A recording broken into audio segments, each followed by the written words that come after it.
Hey, welcome to our first episode of Hey, Wait a Minute, I Didn't Know That, which is focusing on veteran transition. I am Todd Simmons, and our sponsor today is Columbia Southern University. I'm the Director of Family Programs and Pathways for Columbia Southern University, and we're bringing this conversation to you, direct, raw conversation with veterans who have transitioned from the United States military, transitioned and went directly into at least a management or senior level management job or entrepreneurship.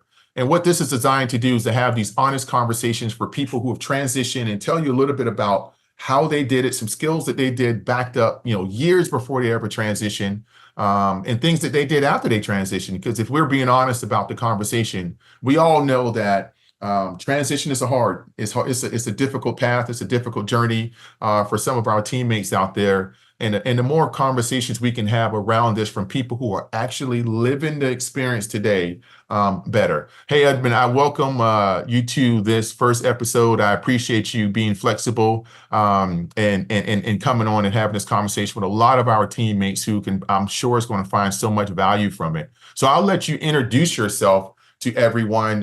Just give a brief background of your military career and that transition kind of into what you do right now. Yeah, hey Todd, thank you for having me. I really value that you reached out to me, and also thanks to our sponsors, Columbia Southern University. I think it's really cool what you're doing here. Hey, my name is Edmond Lopez.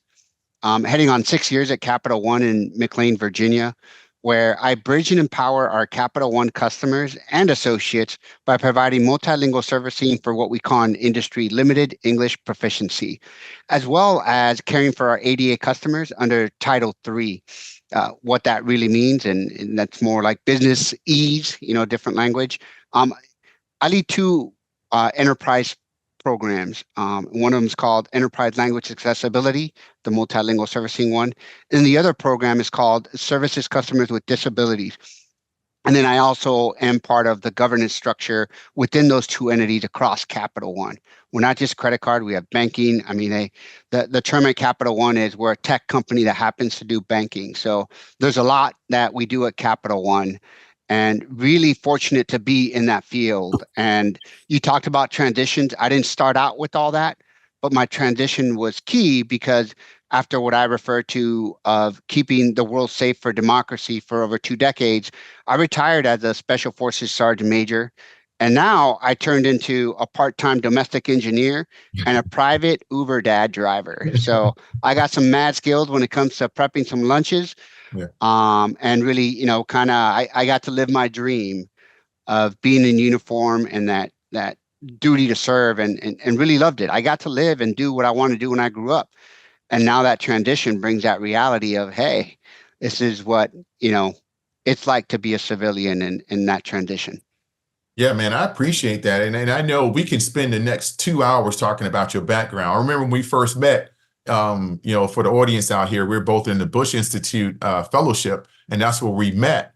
And, I'm an Air Force veteran, retired, command chief and retired command sergeant. Not a lot of former enlisted in this course. And I really looked over at the room at you when you were kind of describing and what you do now. And when you were talking about being a former SOF Special Forces Sergeant Major, and I was like, man, he works for Capital One now. That is a transition. So, and I think that's an important conversation for us to have because, I mean, I was security forces, military police for almost 20 years, and I do nothing in that field now that we can diversify. And there are unique skills that come along with whatever you do in uniform that can be translated to a whole myriad of things. So that's kind of where I want you to dive into, like how did you use Special Forces Sergeant Major?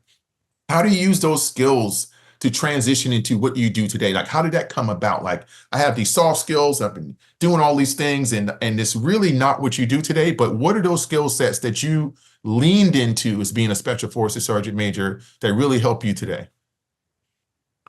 There's a lot, Todd, and like you stated, there probably isn't enough time to discuss it.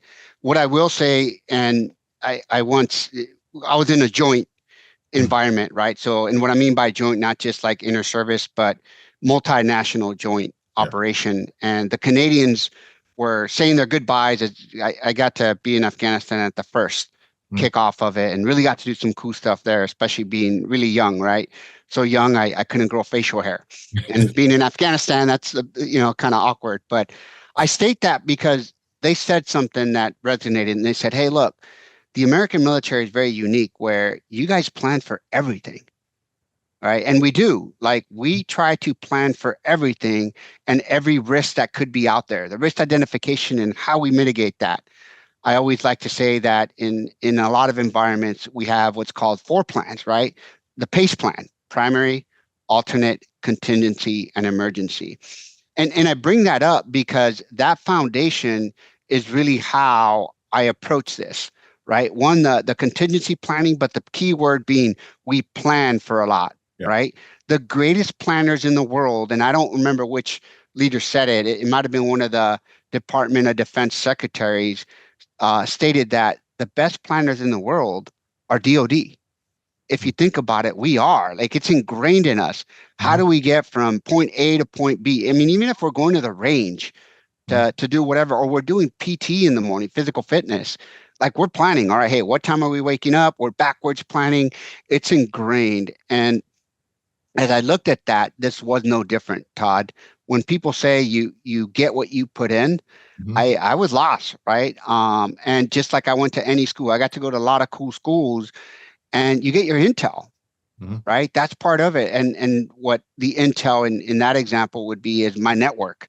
I didn't know it's called the network, but I go to buddies and guys and gals that have been to the course that I was about to go to, and I learned from those that passed, those that didn't pass, those that, thought about it, because there's something to learn from each one of them. So as you talk about, hey, what is it? I think it was the environment that created those foundational bases to be successful in the military are what really helped me develop, right? What is it that I need this to look like for me to feel comfortable, right? How am I able to establish that PACE plan in what I think it is? And here, let me refer to some of my notes because I don't want to duplicate, and I create stuff for various things, but in my transition, and I'm cheating, you can't see it, but I'm looking at kind of some of the areas I looked at it and I broke it down into, like, hey, what lanes or what paths do I want to take? And that's kind of what started off. So I can spend all day on what's specific, but I think bringing the foundational, upbringing and that everything that the military taught me from E1 to E9, those professional military education areas, the leadership, the planning, but most importantly is like, hey, who can I reach out to? Because that mentoring or that advice, people are willing to tell you about themselves and how they did stuff. It might not fit exactly what you're looking for, but you're going to learn stuff. And that, So I hope that kind of gives you an idea, and I'm happy to break down more as you keep asking absolutely, questions. it did. And in planning piece is so critical, right? I tell a lot of people, and people, they start talking about transition. Being retired, you said you've been out 5 years. I've been out about 5 years now also, right? So, and you get a lot of buddies and people, teammates who know you, who call you and they say, hey, I'm planning for retirement. But for me personally, my mindset has changed. The retirement planning should take place years before you are even considering to get out. It is a, like you said, we're taught to plan for everything we're in. And that same philosophy for transition needs to happen. It's not a thing when you decide to leave. It's about continuous planning. And that goes, and you use the word networking. And I think that's a key indicator that I want to kind of dive into really quick is the philosophy of what really networking is. And I know we're in the same kind of fellowship, and we have learned, relearned, and really, it probably not, we've already knew it, but it just kind of probably put a whole lot more emphasis on what really networking looks like, what right looks like, and in a small group of people with that never knew each other prior. But what's your philosophy on networking while you were in uniform, doing transition, and now in your current civilian role? How do you see those differently? And if you can tell a service member who's serving today watching this, what would you go back to tell them? Like, hey, networking should be a little bit expanded to what I know it is to be today, to give you a little bit of a competitive advantage on growing the right relationships, connecting with the right people, and moving forward with the right kind of information as you move forward. Yeah.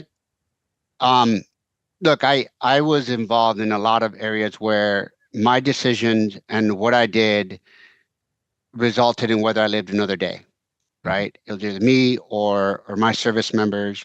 And here's what I learned from that, from being a young service member. Here's what they always say, hey, make sure that the supply sergeant is the best friend you have. You got those advice, but here's really what resonated with me, and I wasn't provided with this, but I think this is the way I looked at it. I don't want it to be the first time you and I meet is when I need something. Yes. And don't get me wrong, there's those times that, hey, we're meeting because it's an emergency, but there's so much power behind, hey, Todd, you and I already know each other. We can complete each other's sentences. I have this issue, and we're able to just get to whatever it is we need to resolve. So that's really the basis of my network of like, hey, how did I approach it? And of Mhm. course, it stems to different areas, but that was my approach on it. Like, hey, how do I mitigate that? How do Mhm. I mitigate that the first time we're meeting isn't because I need something from you? Mhm. Absolutely. And that's the key. I think that's the nugget that we're going to highlight in this thing as we edit is that this shouldn't be the first time. And that's something that, there's a fine line of educating people on that because it can look a little weird for people, especially if they knew you. But I try to really instill that. And I'm glad that you brought that up, especially from your experience in uniform. This shouldn't be the first time that we're talking about this. And it shouldn't be only when you need something because people out here where we currently serve, it's about relationships. And it was always about relationships in uniform, but it's truly, truly about the authentic relationships out here and the people that you connect with and the open doors for you. I'm an entrepreneur and in different spaces and different things, but the reason how I became, just a little short story is Columbia Southern University. The reason I came to Columbia Southern University is because in 2018, I met the vice president of the school checking into my hotel. And we didn't, and I didn't retire for almost 2 years, a year and a half later. But during that year and a half, we kept in contact. We saw each other. We had cordial conversations. And when I moved to DC, he contacted me like, hey, I'm just having lunch in DC. Would you like to join me? And we had lunch, was not looking for opportunity or anything. And this is how a relationship started. Because, it was some trust built. It was a connection built. It wasn't the first time we weren't transactional with each other. It was like, how can we help each other based on the values that we both have? And those are the best relationships that we're going to talk about throughout the rest of our life in this world that we're in. So I appreciate you breaking that down that way. And I think I want to go into one, we want to make these segments short and to the point. And I have two last questions for you, and one you kind of answered already. But this one is I want to kind of take people through your transition, retiring as a command sergeant major. Oh, What? sergeant major, not command. Oh, I sorry, didn't do the sergeant major. command. Yeah, yeah. Yeah, I don't yes. want to get in trouble for that, right? Yeah, I know. You're getting choked. You'll have about 25 command Yeah, sergeant majors yeah, yeah, on watching this for the wrong reason. yeah. So And for those of you who don't know, E9 had different responsibilities in the enlisted ranks. One, the command specifically to the command and working with the commander, and sergeant major's similar role. You're an advisor, but not on the command position. So just want to clarify that. no, absolutely. My apologies, United States Army. It came from an airman. So because ours is just sometimes it's confusing. But yeah, so what's did you go, talk through, did you go directly into your role at Capital One, or did you have some upskilling that you did? Did you go back to school? Did you do some things to get into this role? What was that transition into a senior role that you're in right now? First off, it was on, hey, there was a transition in my military career, Mhm. right? And it's a backwards planning part. So there was a part where, hey, and we talked about the command sergeant major. My command sergeant majors pulled me aside, said, we want to invest in you. We want you to be the next, sergeant major of the Army. I'm making that up, but it was similar to the conversation, um, which was great, right? And they said, we want you to think about it. And I did. And I went home and talked to the family, said, hey, look, it's a great opportunity. I could stay where I'm at or move to Florida because there's another opportunity there. And the family's like, well, we support you. We're not going to leave you, but going there for 2 years and coming back after we've moved a lot. Like the kids are kind of, I really had to think about it. They didn't force me to, but I started looking at, hey, where do I kind of veer off? And when I started becoming a weekend dad at home, I got to live and do what I wanted, right? I got to grow up and do all that. And this was stepping into a different area. I decided at that point, all right, I need to figure out what my options are. So that's when I started backwards planning, Todd. And I started looking at, hey, I stay inside, right? And this is how and what my career is going to look like. Because in the military, it's clearly defined. If you want to get to the next level, it's clearly defined. And then I looked to the other side. There was nothing. I was like, how? Oh, wait. Like I'm comfortable with like knowing what that looks like, and it didn't. So backwards planning, I started looking at job sectors, right? Like, all right, if I get out and I take off this uniform, DOD, US government, easy. I'm somewhat familiar, so I'll create that lane. Contractor, all right, I keep my security clearance, I'll be good there. Entrepreneur, create my own business, right? All right, got that. And then, hey, what about consulting? I'll advise those various groups. And then the other one is industry. No more polygraphs, no more I have to fill out a form because I'm traveling to some country, like total freedom, right? And so I'll call that industry. I looked at all those and what lead me towards industry where I'm at now is I call it a sabbatical, right? I say, hey, look, I feel comfortable minus the business part, and I can digress on that one. But all the other ones had to do with the US government. I felt comfortable at a security clearance. Why not explore something different? Mm-hmm. So I went to industry and I started backwards planning what credentials. So I got my PMP. Mm-hmm. And the PMP doesn't mean, hey, I'm going to hit the ground and take over all the projects. I was leading programs in the military. I was able to transfer those to get the credential.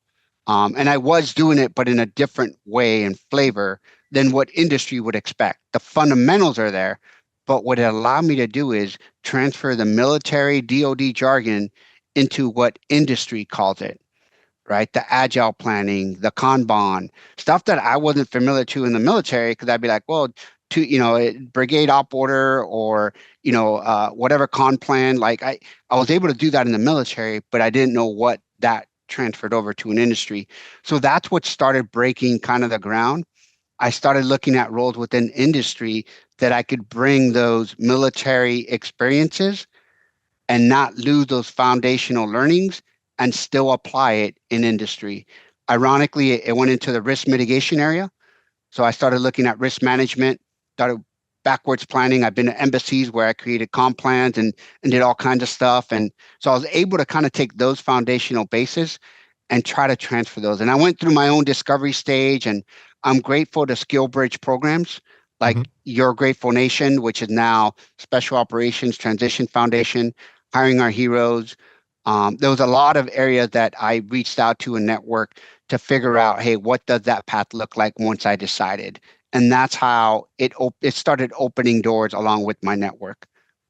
Okay, man. Awesome. No, I appreciate you breaking that down. I mean, mine was not that planned out. I tell people I'm a COVID retiree. I retired directly into COVID. So when my ceremony was December of 2019 and 3 months later, COVID happened. So all of the planning that I did, and that's why you talk about, I love the way you broke it down, talk about all these different lanes and unpredictability, because, when I retired, I had a lot of plans.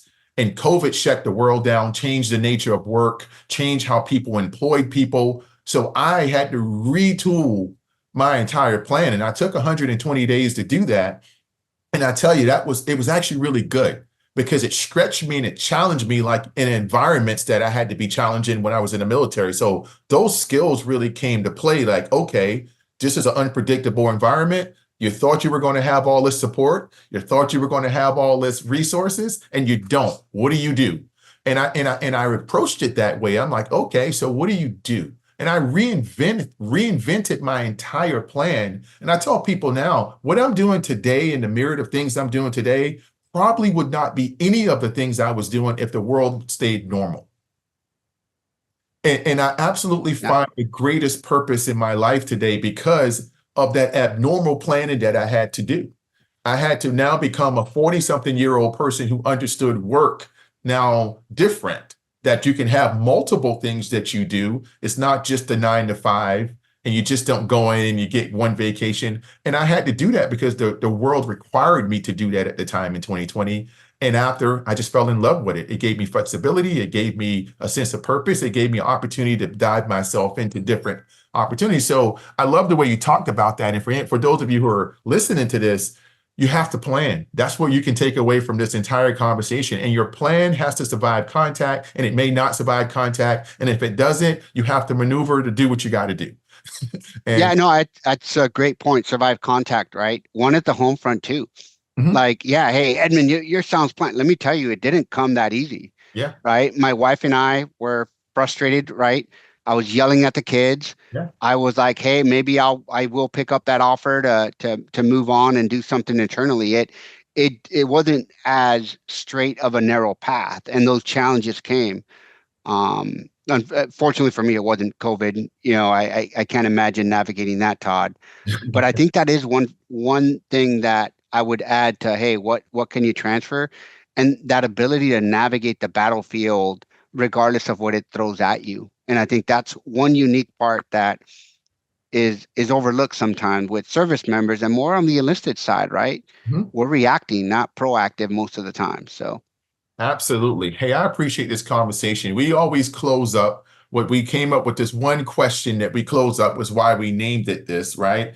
Hey, wait a minute, I didn't know that. So if you was to think about during your transition period, it can be the day you pressed the button, you went into either, your VA or you went into TAPS, whatever you went into. What was you think was your biggest like, oh man, wait a minute, I did not know that. And it was such a like crucial thing that I wish I would have known that. Like what do you probably a laundry list of those things when we were yeah, writing notes down, going, oh, I didn't know that. Oh, I didn't know that. But if one thing sticks out to you, what would it be? outside of family and transition only, I talked about like the different paths, the business side of it. Here's what I didn't know, but I found out in time. And that's, hey, you're gonna have to get loans to go through the entrepreneurship and various things. Here's what I didn't know. Two things, USA specific. You have to extend your credit card limit, right? I didn't max it out, Mhm. but you're not going to get credit, meaning extended or pass your credit limit when you need it. Unfortunately, you can't, because when you need it, it's too late. Yeah. So if somebody would have told me two things, one is, hey, keep increasing that every 6 months. So when you get out, you max it to what it can in case you need it. Mm. Because getting small business loans is not easy. I don't care what anybody says. You're going to borrow and beg from your family, your friends, however you can crowdsource. But that lever really helped. And the other part with that is USA only allows $50,000.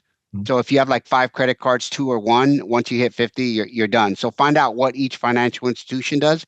So Yeah. you have that. Fortunately, I didn't use it, Mm. but we had it at our disposal because we also opened up a franchise Mm. with that. And I wish somebody would have told me that because it's like, oh yeah. So I think that part is, learning that for those that want to hit the entrepreneurship like you, Todd.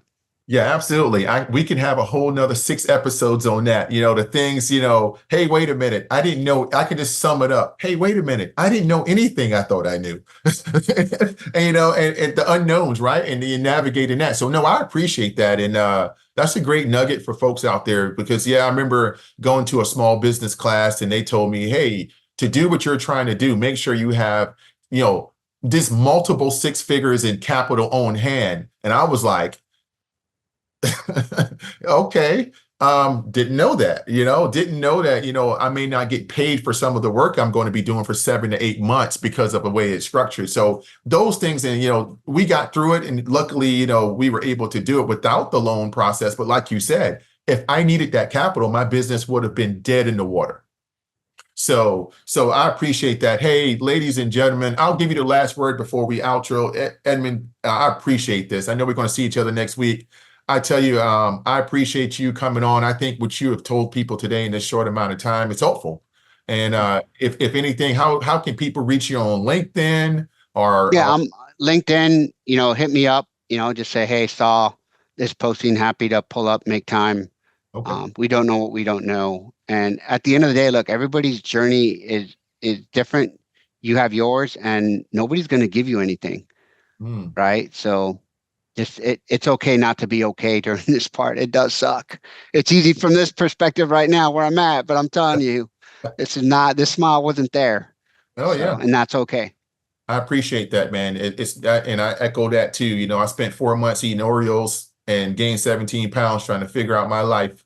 And it is a hard road. And I think some of us don't say that enough because on the other side of it, years later, when you're seeing success or you're seeing the plan works, it's easy to talk about the plan that works. It's harder to talk about the times where you were trying to find the end of Netflix, right? So Exactly.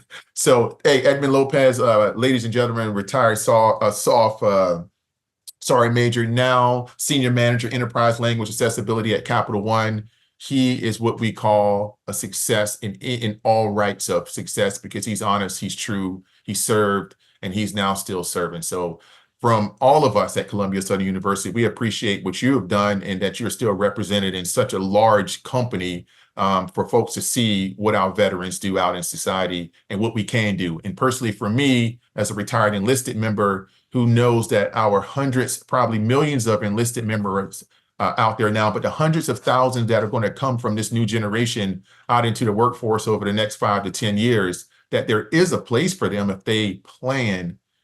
It is a place for you if you plan into the right position and the right dreams that you have. But start planning now. Start listening to the folks who have come before you, because the folks who came before us told us, and we may have half listened, and we had some bumps in the road. So if you at least listen to a couple of things that we've said, it'll make it easier for you as you go forward. So Edmond, thank you again, and I look forward to seeing you in the very near future. Again, thank you very much. You're welcome, Todd, and Columbia University. Thank you. Or Columbia Southern University. Have a good one.